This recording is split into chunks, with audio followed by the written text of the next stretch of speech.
The case featured in this episode has been researched using police records, court documents, witness statements, and the news. Listener discretion is advised. All parties mentioned are innocent until proven guilty, and all opinions are my own.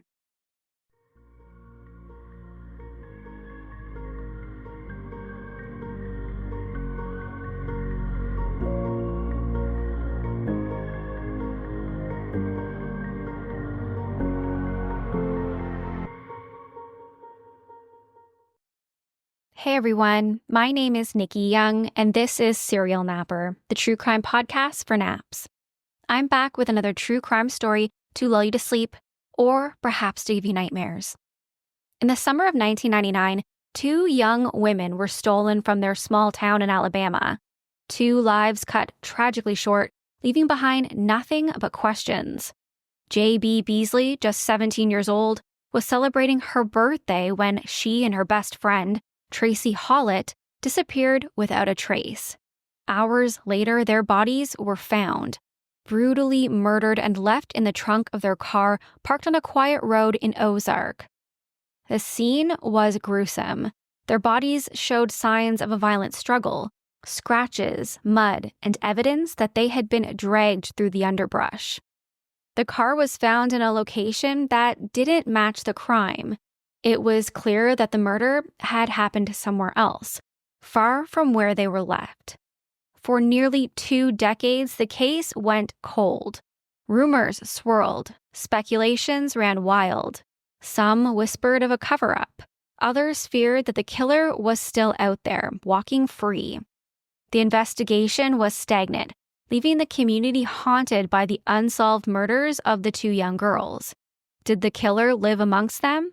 But then in 2019, something changed. A new method, one that would bring the investigation back to life. For the first time, detectives turned to familial DNA. The evidence recovered from JB's body was entered into public genealogy databases, searching for a name buried deep within family trees. It would take years, but finally, detectives zeroed in on a name. An unlikely suspect, someone who for decades had slipped through the cracks. So, dim the lights, put your phone down, and listen as I delve into one of Alabama's most chilling crimes and the unlikely twist that would finally bring justice to two innocent victims. The truth is darker than you think. So let's jump right in. The date was July 31st, 1999 in Ozark, Alabama. A small town nestled in the southeastern part of the state, quiet, peaceful, and often described as the kind of place where everyone knows your name. Ozark doesn't often make the headlines.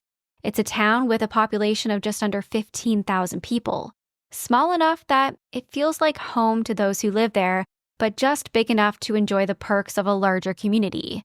Voted most patriotic and fittest town, in Ozark, neighbors wave to each other from their front porches, and life moves at a slow, steady pace. It's the kind of place that you'd choose to raise a family. But in the early morning hours on that August day, something shattered Ozark's tranquil facade. Something so terrifying, so unthinkable, that it would leave a permanent scar on the town's history. What seemed like an ordinary summer day would soon turn into a mystery that would haunt Ozark for years. But to two 17-year-old best friends, J.B. Beasley and Tracie Hawlett, it was supposed to be a great day, full of fun and birthday celebrations. The summer break was ending, but the girls were going to be entering their senior year at Northview High School, so excitement and nerves were in the air. But today, they were just going to let loose. It was the day before August 1st, July 31st, and it was JB's birthday. They had plans to go to a field party, and then they were going to have a sleepover at Tracie's house. The two girls had so much to look forward to. JB Beasley was a force to be reckoned with, a bright, ambitious young woman who exuded talent, charisma, and an undeniable drive. She made her mark early on, becoming an All-American cheerleader in the 8th grade at Carver Middle School. But cheerleading was just one chapter in her life. For the past decade, dance had been JB's true love. From the moment she stepped into her first dance class, It was clear that she was meant to be on stage, as she accumulated numerous dance trophies and awards. Her schedule was packed, constantly moving between cheerleading practices, dance classes, and performances. She was always busy, never standing still for long. And it was this tireless energy that made her seem like someone destined for greatness. However, like many teenagers, JB faced her own personal struggles. In the fall of 1998, following a fallout with her mother, JB made the difficult decision to leave home. It was then that she moved in with her dance instructor, a woman who would eventually become her guardian. JB's best friend was Tracie Hawlett. She was the kind of person who seemed to shine wherever she went. And this girl was smart. Tracie maintained a perfect 4.0 GPA throughout her time in school. She loved being around children, often babysitting the neighborhood kids, and she took on a leadership role in her church as a Sunday school teacher. Her father tragically passed away when she was only 4 years old, a heartbreak that left a lasting impact on her. However, her mother would remarry a man named Mike, and she grew to be very close to her stepfather. Her mom and Mike would go on to have 2 sons, and she shared a special bond with her 2 younger brothers. When she wasn't busy with school, church, or her family, she was working a part-time job in the men's department at JCPenney, saving up everything that she earned for her future. JB and Tracie became best friends during their junior year in high school. They had just about everything in common. They loved makeup, hanging out at the mall, and driving around in JB's car listening to Britney Spears. While the girls were both very busy with work and extracurriculars, on this night, they had set aside some time just to have some fun. JB had totally cleared the day for her 17th birthday because she felt like it was perhaps one of her last big hurrahs as a teen, because soon she'd be busy getting ready to go off to college. Around 8 p.m., she has dinner with several of her family members at a restaurant. Tracie was working a shift at JCPenney, but she was finished at 9 p.m. She went home after work to change her clothes before meeting up with JB. Tracie had a strict curfew of 11:30 p.m., but she promised that she and JB would be back before then, with plans to have a sleepover. JB picked Tracie up at her house at around 9:45 p.m. in her black 1993 Mazda 929, which had been a gift from her father. The plan was to first go to a field party at their friend Jana's house, which was about 10 miles away, and then they were going to return to Tracie's place for a sleepover. But the 2 girls, they would never make it to that party.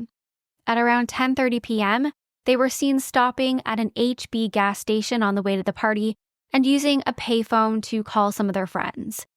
They appeared to be lost and had likely called to get better directions to the property.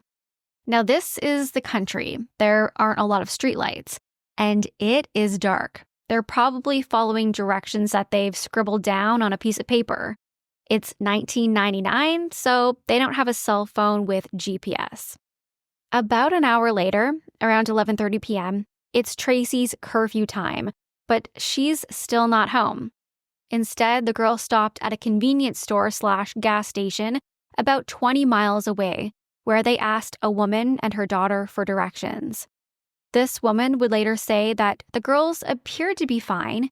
They were a little bit stressed about it getting close to curfew time, but they were polite, and nothing really seemed out of the ordinary.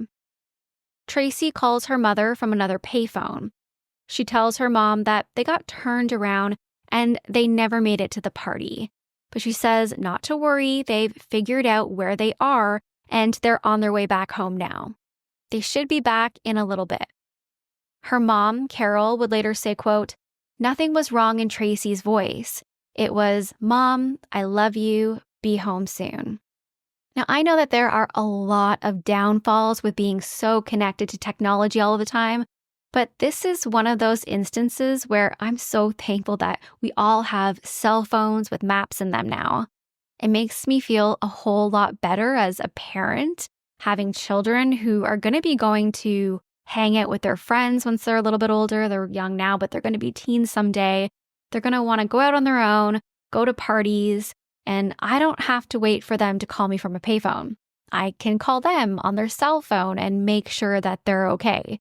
I don't have to worry about them needing to stop to ask strangers for directions or to worry about them trying to find a payphone to call me, as long as their phones are charged, of course, which they never seem to be, but that's another story.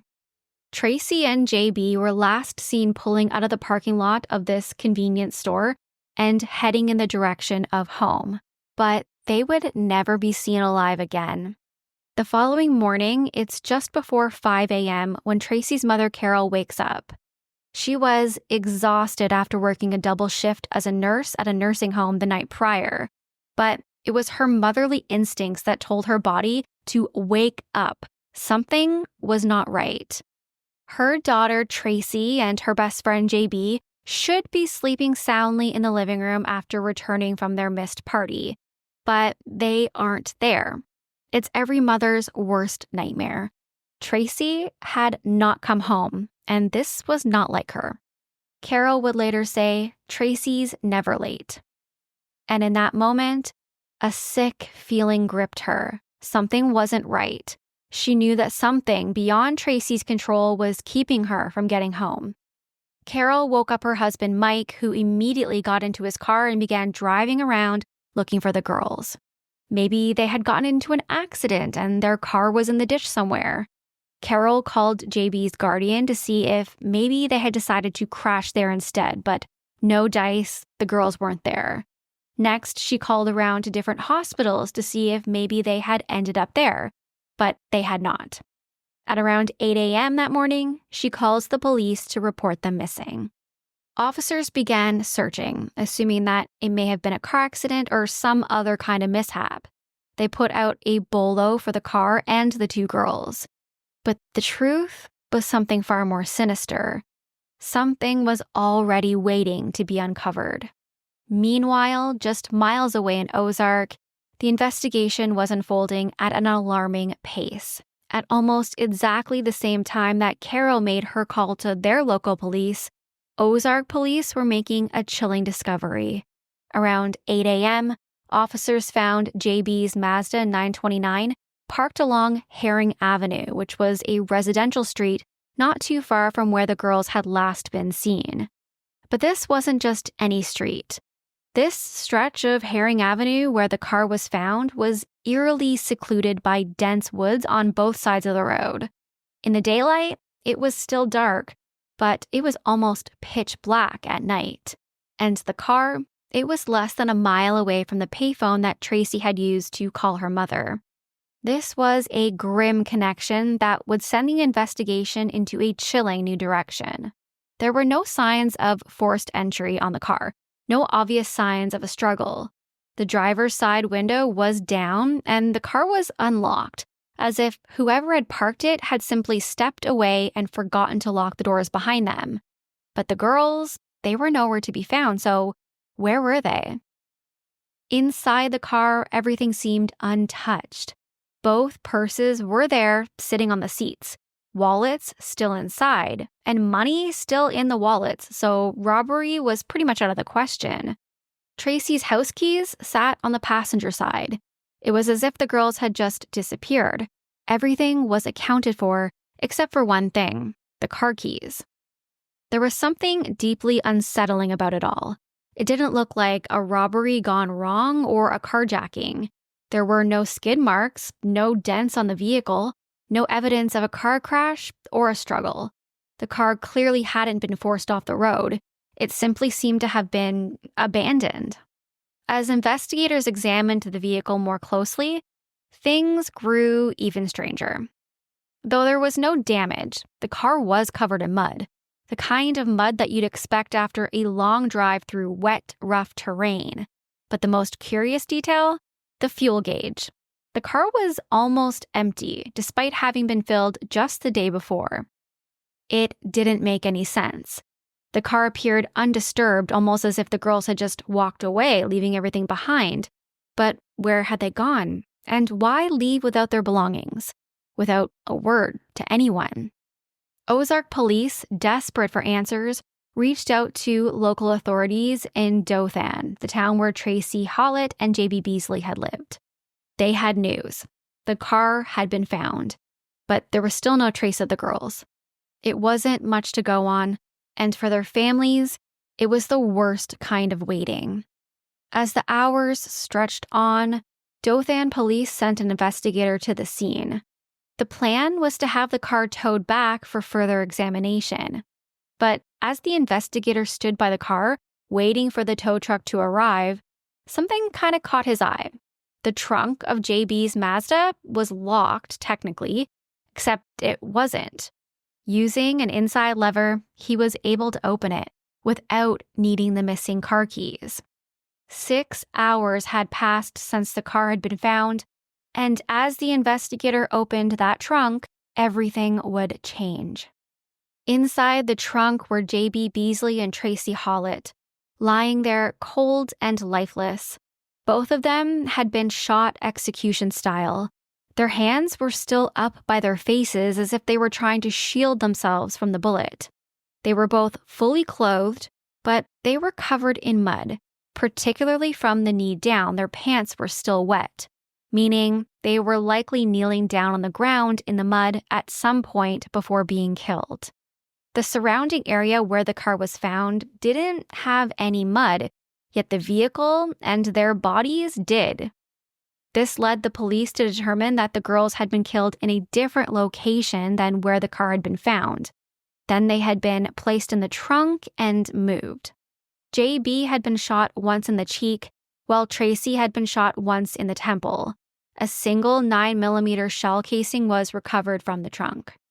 While the police informed the girls' families of the tragic discovery and the medical examiner collected the body for an autopsy, police followed up on potential leads, including a visit to that convenience store where Tracie had called her mother the night prior.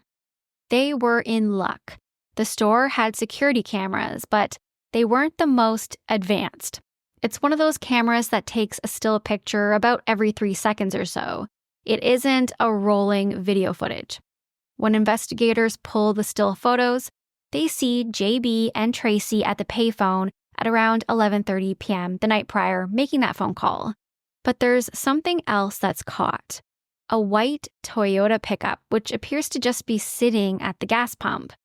No one is seen getting in or out of the truck, which is kind of weird because you'd think that they'd be getting out to pump gas if they're stopped there. So, could this truck have been following the 2 young girls? Police think that it could be a lead, but unfortunately it does turn out to be a dead end. The truck belongs to a man who would self-report himself to the police, saying that he was there. He said he pulled up to the pump because he was going to be getting some gas, but then he changed his mind. He also said he never saw either of the girls that night, and there was no indication that he had ever encountered the girls. A woman also comes forward as soon as she hears about the girls' murders. She had been the lady who was at the store that night with her daughter buying a soda. JB and Tracie had told her that they had gotten lost looking for this party, that they were worried about possibly missing curfew, and they had asked her for directions, which the woman gave. She last saw them drive off in the Mazda, heading in the right direction to home. Meanwhile, an autopsy was being conducted, and it would reveal that neither of the girls had drugs or alcohol in their system, and it didn't appear that either of them had been raped. At least there was no sign of that. However, that did not mean that the crime was not sexually motivated.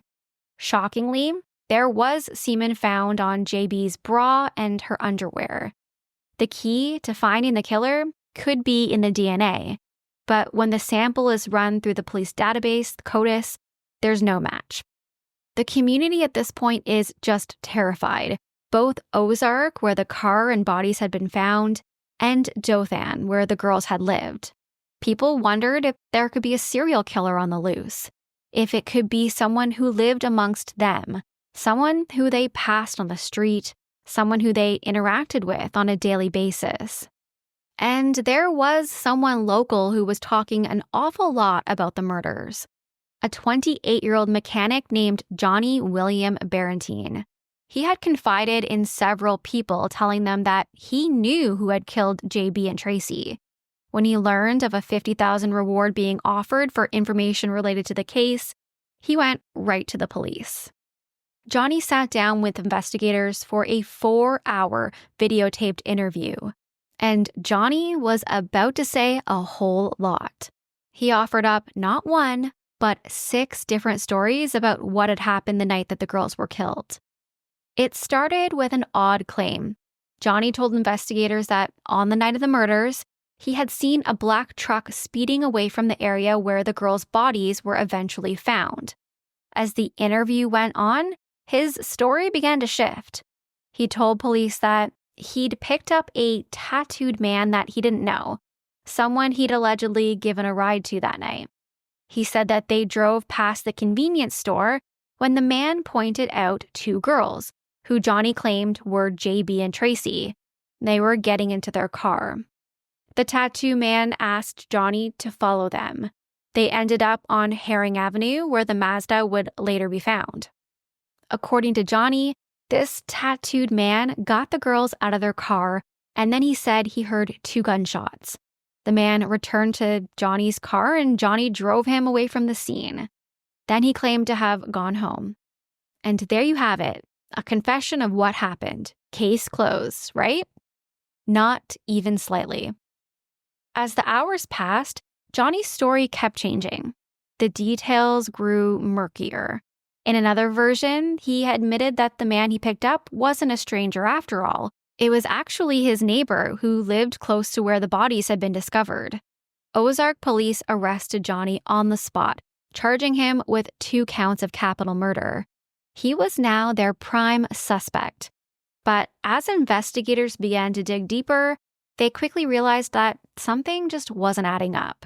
He had mentioned the shooting, which had been reported in the media, but he never mentioned a key detail, the semen found on JB's body. In fact, none of the DNA evidence tied him or his neighbor to the crime. It didn't match Johnny. It didn't match his neighbor. It didn't match anyone.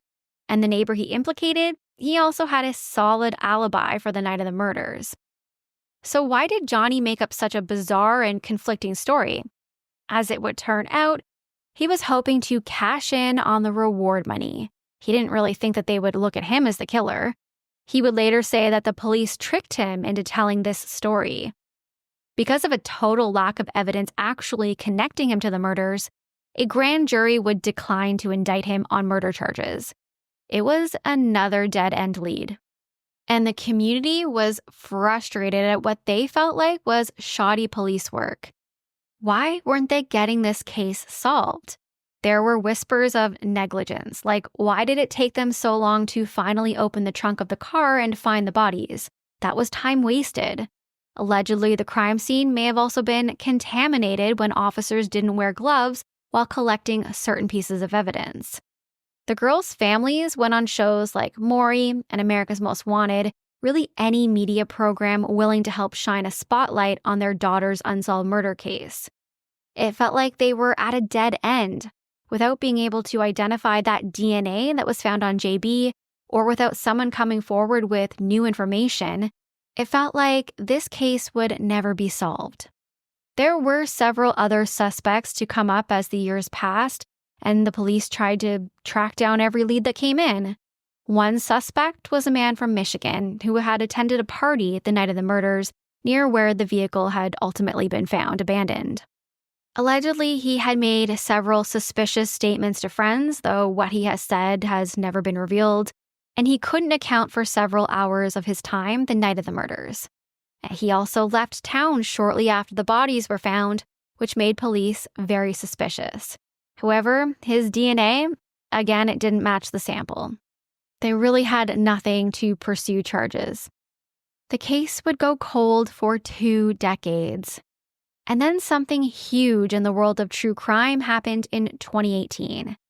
Through the use of genealogy and DNA databases, the infamous Golden State Killer was finally arrested. 72-year-old Joseph DeAngelo was arrested for killing 12 people and raping more than 50 women in the 70s and 80s. And he was finally found through familial DNA, which I think is the coolest thing ever. So remember, next time you take that home DNA test to find out your heritage, remember you might actually be helping to solve a murder. The police team working on JB and Tracie's unsolved murder case, they decided to give it a try and see if they get any matches to the DNA found on JB's body or any matches to any other unsolved cases that they had been working on. They reached out to Parabon Nano Labs in Virginia, which specializes in DNA engineering. 5 months later, a breakthrough came, and it was an unexpected one. For the first time in nearly 2 decades, investigators had a list of names of people potentially linked to the DNA found on J.B. Beasley's clothes. And one name on that list stood out to Chief Walker. Coley McCraney. The name instantly caught Chief Walker's attention. McCraney wasn't just another name on the list. He was someone Walker knew from high school.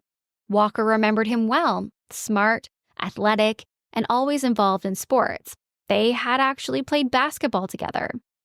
Now, 45-year-old Coley McCraney appeared to be living an idyllic life. He and his wife, Jeanette, had been married for 18 years. They had children, a son way at college, a daughter who had just been honored at a debutante ball. To the outside world, they seemed like the picture-perfect family, living a beautiful, quiet life in Alabama. Coley McCraney was also an ordained minister, someone who was deeply involved in the church. In fact, he was working to start his own church, dedicating himself to faith and service. He was a man of conviction, someone who appeared to be living the American dream. When the call came, when Chief Walker reached out, asking him to come in and provide a DNA sample, Coley McCraney didn't hesitate. He agreed immediately.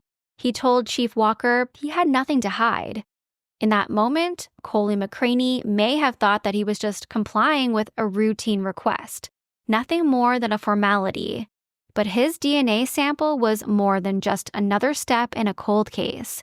It was a possible link to the truth, a truth that had been buried for years. After sending McCraney's DNA sample to the lab, it wasn't long until Chief Walker got a call back, asking him if he was sitting down, because Coley McCraney's DNA matched the sample found on JB's body. It was shocking. This guy was like any other ordinary guy. He had a wife, kids, and to top it off, he was a minister. On March 15, 2019, police arrested Coley McCraney and charged him with 4 counts of capital murder as well as first-degree rape. They bring him down to the station and place him in the interrogation room.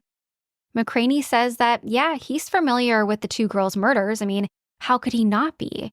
It was everywhere in the news. But he denies ever coming into contact with them, and he most certainly denies engaging in sexual activity or murdering them. When the news of his arrest starts making its way around the community, people seem to be divided. This guy has no criminal history. He's a God-fearing American. And at first, there's talk that he's an innocent Black man, framed by the local police who are under pressure to just get it solved. But what about that matching DNA sample? According to the prosecution, they believe that McCraney was at the convenience store. He sees the girls, and he makes a decision. He holds them at gunpoint, forcing himself into the back seat of their vehicle, demanding that they drive to a remote location where he can sexually assault JB. This remote location would have been wet and muddy, as indicated by their clothing. JB even had mud on the inside of her pants, which would point to her being raped in the mud. Once he was done, he shot them both execution style and put them into the back of their trunk, driving them to the second location where he abandoned the Mazda. Next, he went home. He told his wife his battery had died in his car. They went and jumped his car at the convenience store, which he was probably hoping would provide him with an alibi. McCraney's wife stands by him, fully believing that her husband is innocent. But her testimony at his trial would actually further solidify his guilt to the prosecution team and the jury. She was able to place him at that convenience store where Tracie had made that phone call to her mother. She claimed that around 1 a.m. on August 1st, her husband came home and told her that his car battery had died at the convenience store, and she had even gone back to the store with him so that they could jump the battery. Most shockingly would be the testimony that Cole McCraney himself gave when he took the stand. The story had now changed. Now he said that, he had met JB at the mall a few months prior to the girls being found murdered in the trunk of the car. According to McCraney, JB told him that her name was Jennifer, and they exchanged phone numbers. He claimed that they had plans to meet up in Ozark on the night of the murder, and that they had consensual sex in the back of his vehicle that evening. Then he returned home. According to McCraney, that's how his DNA was found on her body, but he denied murdering the two girls. It was a difficult case with no witnesses and no murder weapon recovered. On April 26, 2023, a jury found Coley McCraney guilty of capital murder and rape. While this was initially a death sentence case, he was actually sentenced to life in prison without the possibility of parole. During a phone interview with ABC News, McCraney would tell a reporter, quote, "They can call me a cheat, they can call me a dog, they can call me a lot of things at that time, but they cannot call me a killer." Just a few weeks ago, the Alabama Supreme Court refused to hear Coley McCraney's appeal for a new trial, meaning he is not likely to ever get a new trial and will spend the rest of his life behind bars. Since Coley McCraney's conviction, the cloud that once loomed over Ozark has slowly begun to lift. For years, the town had lived in fear and uncertainty, the memory of J.B. Beasley and Tracie Hawlett's brutal murders haunting the streets, the questions unanswered. But now the truth has been revealed, though it came at a staggering cost. In cases like this, sometimes the most chilling truth is that the evil we fear most is not the face in the shadows, but one that we see every day. The person we least suspect. The one who smiles in church, who professes to be godly, who claims to live a life of integrity. The man with everything to lose, a wife, children, a career, a future. And yet, in a horrifying twist, that very man could be the one to throw it all away. Coley McCraney had it all, and in a moment of incomprehensible darkness, he destroyed everything, ruining not just his own life, but the lives of two innocent girls whose futures were stolen away from them, and the families who were left to carry the weight of their loss. The town of Ozark may have found some peace at last, but for the families of J.B. Beasley and Tracie Hawlett, peace will always be just out of reach. That's it for me tonight. If you want to reach out, you can find me on Facebook at Serial Napper. You can find my audio on Apple or Spotify or wherever you listen to podcasts. I post all of my episodes in video format over on YouTube, so go check it out. And if you are watching on YouTube, I'd love if you can give me a thumbs up and subscribe. Every little bit helps. I'm also on Patreon, so if you'd like to get your Serial Napper episodes early and ad-free, hop on over and check out the details at patreon.com/serialnapper. Until next time, sweet dreams, stay kind, especially in the comments. Bye.